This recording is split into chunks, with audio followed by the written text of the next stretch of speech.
I'm sitting in a garden and I saw a brick is lying beside me. Now this brick is stationary. I was thinking why exactly the brick is stationary and not moving. Now will this brick will start moving on its own? Of course the answer is no. Then what exactly I have to do to move this brick?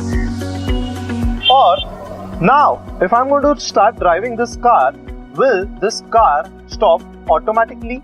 Of course the answer is no. Now why this brick was not moving?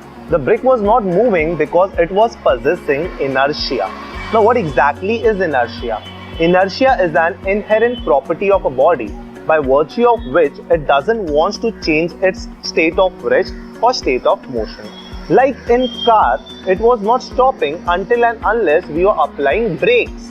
Now what exactly brake is doing? Brake is applying an external unbalanced force. Means to stop a moving vehicle, we have to apply an external unbalanced force. In the same manner, if I want to move a stationary object, I have to apply an external unbalanced force. Here, my hands are nothing but external unbalanced force.